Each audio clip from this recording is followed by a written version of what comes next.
السلام علیکم ورحمۃ اللہ وبرکاتہ۔ میرا نام ہے عابد علی اور میں اپنے چینل علامہ عابد علی اشرفی سے آپ سے مخاطب ہوں۔ خواب وہ آئینہ ہیں جو کبھی ہمارے حال کی عکاسی کرتے ہیں اور کبھی مستقبل کی جانب اشارہ۔ آپ کے اپنے چینل علامہ عابد علی اشرفی پر ہم آپ کو خوش آمدید کہتے ہیں۔ امید ہے کہ آپ خیریت سے ہوں گے اور ہم دعا کرتے ہیں کہ اللہ پاک آپ کو سلامت رکھے۔ ایک عورت نے مجھے رو رو کر بتایا کہ اس کی زندگی میں کچھ ایسا تھا جیسے ہر دروازہ بند ہو چکا ہو، رشتے ختم، پیسے رک گئے، والدین بیمار اور ہر کوشش ناکام۔ پھر کسی نے اسے صرف ایک آیت کا وظیفہ بتایا، صرف 3 راتوں کے اندر اس کی زندگی بدل گئی، اور آج وہی آیت میں آپ سے شیئر کرنے جا رہا ہوں، تو ویڈیو کو آخر تک ضرور دیکھیں، شاید یہ آیت آپ کی تقدیر بھی بدل دے۔ تو یہ آیت جو ہے وہ سورۃ الطلاق کی آیت نمبر 2 اور 3 ہے۔ ترجمہ کہ جو اللہ سے ڈرتا ہے اللہ اس کے لیے نکلنے کا راستہ بنا دیتا ہے اور ایسی جگہ سے رزق عطا فرماتا ہے جہاں سے وہ گمان بھی نہیں کر سکتا۔ تو آپ نے وظیفہ کس طرح کرنا ہے؟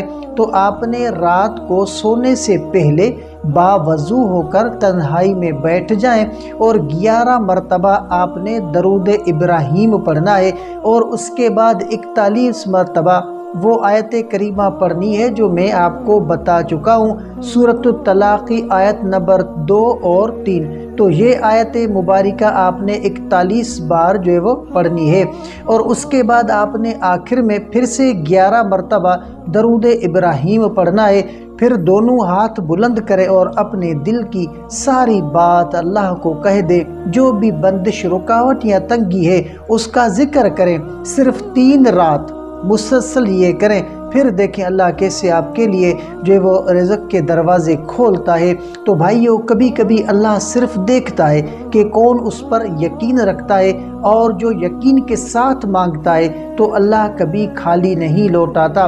شاید آپ کی زندگی بھی صرف ایک آیت کے فاصلے پر ہے، یہ آزمائیں، اللہ پر چھوڑ دیں اور دیکھیں کرشمہ۔ اگر آپ کو یہ ویڈیو دل سے لگی ہو تو اسے آگے ضرور بڑھائیں، کسی کا بد نصیب آپ کے ہاتھوں کھل جائے۔ اور اگر آپ چاہتے ہیں روزانہ ایسے ہی سچے واقعات، مجرب وظائف اور خوابوں کی اسلامی تعبیرات ملتی رہے تو اس چینل کو ابھی سبسکرائب کریں اور بیل آئیکن کو ضرور دبائیں۔